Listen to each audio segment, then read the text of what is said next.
I stared at the note Daniel left on the kitchen counter this morning. Meeting ran late. Dinner in the fridge.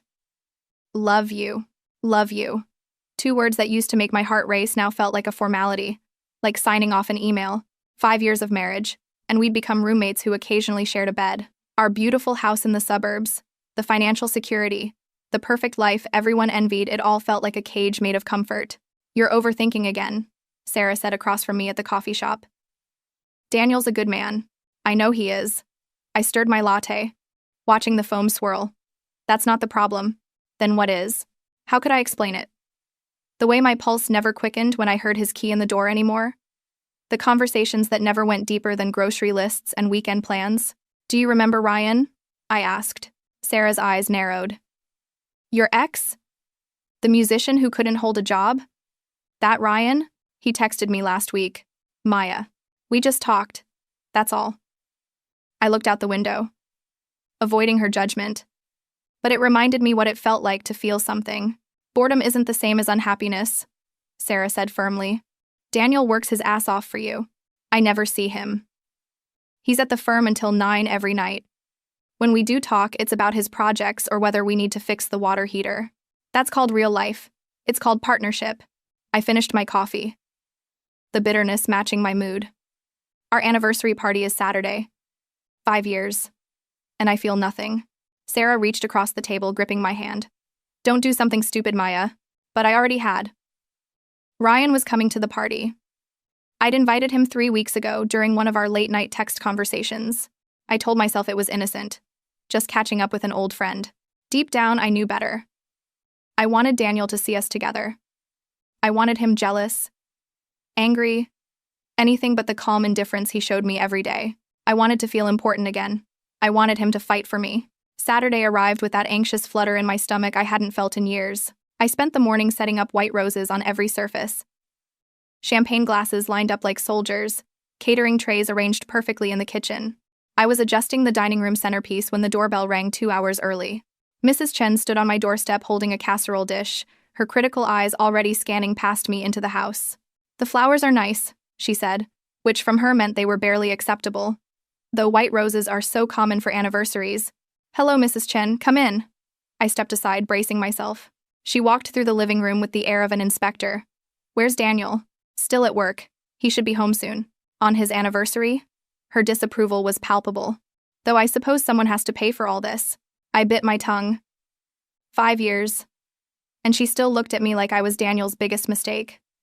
I knew she'd preferred Jessica, his college girlfriend who became a doctor. Daniel came through the door at 4, his tie loosened, exhaustion written across his face.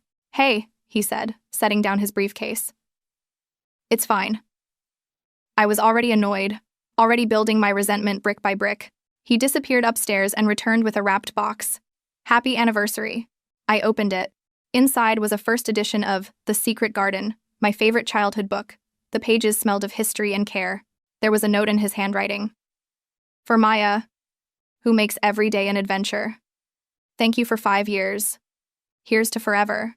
Something twisted in my chest. Guilt, maybe. Or recognition of something I was about to betray. It's beautiful, I said. Thank you. He kissed my forehead. I'm going to shower before everyone arrives. Guests started filtering in at 6. James Wu, Daniel's best friend from college, arrived with his wife. Mr. Peterson from Daniel's firm came with expensive wine. I watched Daniel transform into the perfect host, shaking hands, laughing at jokes, discussing his latest architectural designs with passion I never saw at home. Then Ryan walked in. He still wore that damn leather jacket. Still had that easy, careless smile that once made me feel alive. His eyes found mine across the room, and I felt that old pull. Daniel greeted him politely, extending his hand. Ryan, right? Maya mentioned you might come. Good to meet you. No tension. No jealousy. Just courtesy. It drove me crazy. I poured myself more wine. Then another glass. The evening blurred at the edges, and all I could think was, why doesn't he care? Why isn't he threatened? The party hummed around me, voices blending into meaningless noise. Daniel stood near the fireplace with James and Mr. Peterson, gesturing enthusiastically about some building project. His passion was visible, alive, just never for me anymore. You look lost in thought, Ryan said, appearing at my elbow. Just observing my own anniversary party like a stranger. Want to get some air? We slipped into the garden. The spring evening was cool, and I wrapped my arms around myself. You're even more beautiful than I remembered, Ryan said. Marriage suits you. Does it? I laughed bitterly. I feel invisible. That's crazy. You're the most vibrant person I know. You used to be so spontaneous, so wild. That was a long time ago. Doesn't have to be. He stepped closer. I've missed you, Maya. Missed your energy. You have a girlfriend, Lisa, right? She couldn't make it tonight. He shrugged. It's complicated. Everything with Ryan had always been complicated. Passionate, yes. Electric, absolutely. But also chaotic and exhausting. Still, in that moment, he made me feel seen. An idea crystallized in my wine-soaked brain. Reckless. Stupid. But desperate situations called for desperate measures. Let's go back inside, I said. We walked through the French doors into the living room. I positioned us perfectly. Daniel was 15 feet away, his back partially turned but visible in profile. James was mid-sentence about something. My heart hammered. This was insane. This was necessary. This would wake him up. I turned to Ryan and pulled him toward me. Our lips met. It lasted maybe 5 seconds, his familiar taste, the shock of the transgression, the wild hope that this would change everything. The room went silent. Conversation stopped mid-word. Someone gasped. I broke away and looked at Daniel. He was staring directly at me. Our eyes locked across the space between us. And in that endless moment, I saw everything I'd been hoping for and everything I'd destroyed. But he didn't yell. Didn't storm over. Didn't make a scene. His expression held disappointment so profound it felt physical. Recognition. Understanding. And worst of all, finality. Then he turned and walked upstairs. I wanted a reaction. I got one. Just not the kind you come back from. Mrs. Chen's face was frozen in horror. Sarah appeared at my side, her fingers digging into my arm. What did you do? Ryan stepped back, suddenly looking uncomfortable. I'm going to go. He left quickly, and I couldn't blame him. The room felt like a crime scene. James moved through the remaining guests with quiet efficiency. Thank you all for coming. I think we should call it a night. I started toward the stairs, but James blocked my path. His usual warmth was gone, replaced by something cold and protective. Give him space, he said. He's my husband. Is he? James's voice was quiet but cutting. After that? Aunt Margaret arrived then, fashionably late as always. She looked around at the dispersing crowd. The tension. What on earth happened? Mrs. Chen filled her in with harsh whispers. Aunt Margaret's gaze landed on me with pure disgust. You foolish girl, she said, then followed Mrs. Chen out the door. 20 minutes later, the house was empty. Half-eaten cake sat on the dining table. Champagne glasses with lipstick stains lined the counter. The white roses suddenly looked like funeral flowers. I tried texting Daniel. No response. I tried calling. I climbed the stairs, my heels heavy on each step. Our bedroom door was closed. I tried the handle. Locked. In 5 years of marriage, Daniel had never locked me out of any room. I stood there for a long time, my forehead pressed against the wood. Daniel? Please. Can we talk? Silence. I'm sorry. I needed you to see me. To care. Nothing. I slept on the couch that night, still wearing my party dress. The house creaked around me, suddenly unfamiliar. I kept replaying that moment. The look on his face. Not anger. Something worse. He'd looked at me like he was saying goodbye. Daniel moved into the guest room. I knew because I heard the door close Monday night after he came home late. Tuesday morning, I woke early and made his coffee exactly how he liked it. He'd already left for work. I tried leaving a note. Please talk to me. I love you. No response. Wednesday, I cooked pad thai, his favorite. I remembered his grandmother's recipe, the one that took 3 hours. I set the table for 2. He came home at 11. The food sat cold and untouched. Thursday afternoon, I called his cell. Maya. His voice was flat. Please come home at a normal time. We need to talk. I need space. How much space? I don't know yet. The line went dead. Sarah came over Thursday evening, letting herself in with the spare key I'd given her years ago. You look terrible, she said. Thanks. Maya, what were you thinking? I don't know. I collapsed onto the couch. I wanted him to react, to show me he still cared enough to be jealous. So you humiliated him in front of everyone he works with? Everyone who respects him? Sarah's voice was sharp. You didn't just kiss someone else. You performed your betrayal like a spectacle. The words hit like slaps. It wasn't supposed to. What? Go exactly the way it went? You kissed your ex at your anniversary party, Maya. What did you think would happen? I pulled up photos on my phone, scrolling through 5 years of memories. Our wedding day, Daniel looked at me like I was his entire world. Vacations, holidays, random Tuesday evenings. In every photo, his love was obvious. And in every photo, if I was honest, I could see my own dissatisfaction in my eyes. I texted Ryan. I think I ruined my life. The message turned green. He'd blocked me. Later, I learned Lisa had found out and given him an ultimatum.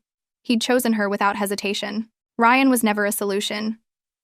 He was an escape from a problem I'd created myself. I didn't want him. I wanted to feel important. And I destroyed the one person who always made me feel like I was. Sunday morning, Daniel finally agreed to talk. We sat across from each other at the dining table where we'd shared thousands of meals. He looked tired, but his posture was careful, controlled, already distant. Daniel, I'm so sorry. I was feeling neglected and I wanted your attention and I never meant. He held up his hand. Let me speak first. I nodded. Tears already building. Maya. I've worked 60-hour weeks to build the life you said you wanted. I bought this house because you loved the garden. I learned to cook Thai food because it reminded you of your grandmother. I wrote you notes every morning for 5 years. I showed you I loved you every single day. You did, but you needed grand gestures, drama, chaos. You needed me to perform my love like a show. And when I didn't, you decided to punish me. That's not. You didn't kiss him because you love him. You kissed him because you wanted to hurt me. His voice cracked slightly. And you succeeded. He slid an envelope across the table. My hands shook as I opened it. Divorce papers. Already filed. How is this already? It's only been 3 days. James's wife is a family lawyer. I've had 3 days to think clearly, Maya. For the first time in maybe years. He stood. I grabbed his hand desperately. Please don't do this, we can fix this. I'll go to counseling, I'll do anything. He looked down at our joined hands. I would have fought for you through anything. Illness, financial problems, even falling out of love. But I won't fight for someone who weaponizes my feelings. You turned our marriage into a game where I didn't know we were playing. He gently removed his hand from mine. Daniel. Sign the papers, Maya. It's over. He walked away. I heard the guest room door close. Final. I'd been so focused on what I wasn't getting that I never saw everything I had. Daniel moved out the following week. He was efficient and unemotional about it. Half the furniture disappeared while I was at work. He left the things I loved, took only what was his. Tom Bradley, his divorce lawyer, was professionally cold during our meetings. The proceedings were straightforward. No children. Assets divided fairly. Daniel asked for nothing except his freedom. I ran into Lisa at a coffee shop 3 weeks later. She was prettier than I'd imagined, confident in a way I'd never been. You're Maya, she said, approaching my table. I am. Ryan told me everything. She sat down uninvited. I almost left him. But I decided to give him another chance. That's good. Because unlike you, I know the difference between a mistake and a choice. The words cut deeper than she probably intended. Friends chose sides. Most chose Daniel. Couple friends we'd hung out with for years stopped calling. Sarah stayed, but her disappointment was visible every time we met. Mrs. Chen came to collect some of Daniel's remaining things. She looked at me with something between pity and contempt. My son loved you more than you deserved. I hope one day you learn what you lost. My mother called from Seattle after hearing about the divorce. Maya, sweetheart, what happened? I couldn't explain it. I made a mistake, Mom. What kind of mistake ends a marriage in 3 weeks? The kind that reveals you were never mature enough for marriage in the first place. Work became unbearable. The marketing firm was small. People had seen the social media posts from the party. Gossip spread. I requested a transfer to a different department, then eventually quit. I drove past Daniel's new apartment once. I parked across the street but couldn't bring myself to go up. I saw him walking with James one afternoon. He looked lighter. Not happy, exactly, but unburdened. I started therapy in week 6. Dr. Harrison asked me why I'd sabotaged my marriage. I don't know, I said. Yes, you do. I did. I'd been self-sabotaging my happiness long before that kiss. 6 months later, the divorce was finalized.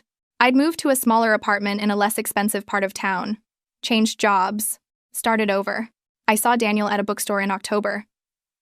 He was with a woman just friendly. Not romantic.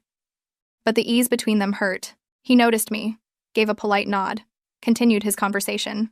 I was now just someone he used to know. Sarah's engagement party came in November.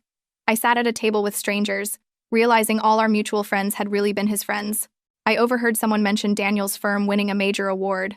Pride swelled in my chest, followed immediately by loss. I wasn't part of his successes anymore. I wrote him a letter I'd never send. Daniel, I'm sorry. Not just for the kiss, but for all the ways I took you for granted.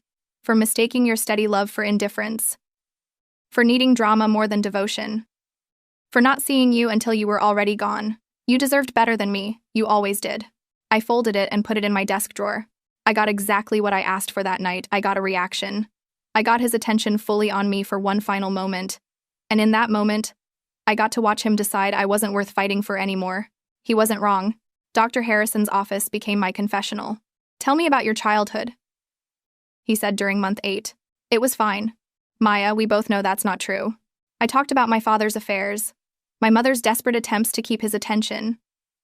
The way I learned early that love was something you had to fight for, perform for, demand. You confused chaos with passion, Dr. Harrison said gently. You learned that love requires crisis to be real. But Daniel's love was real. Yes, and you couldn't recognize it because it was quiet. I attended my new company's holiday party alone. I watched couples interact, some genuinely connected, others performing. I could tell the difference now. I unblocked Ryan's number out of curiosity. His social media showed engagement photos. He looked happy. Lisa looked radiant. The irony wasn't lost on me. I found a box of Daniel's old notes while cleaning. I'd thrown them in a drawer years ago, thinking them sweet but unimportant. I read them all in one sitting. Maya, you looked beautiful sleeping this morning. Didn't want to wake you. Remember to pick up your prescription. I'll grab dinner on the way home. Love you. 5 years ago today you said yes. Best decision I ever made was asking. The quiet man I thought wasn't seeing me had been seeing me more clearly than anyone. I wrote to Mrs. Chen. I'm sorry for hurting Daniel. You were right about me. She responded briefly. I hope you grow from this. Not forgiveness, but acknowledgement. It was more than I deserved. I wrote to James and his wife. Thank you for your friendship. I'm sorry I destroyed it. No response. Some bridges, once burned, stay ashes. I was learning slowly that some consequences are permanent. 1 year after the anniversary party, I saw Daniel at a wedding. He was there with someone, a relationship that looked real and healthy.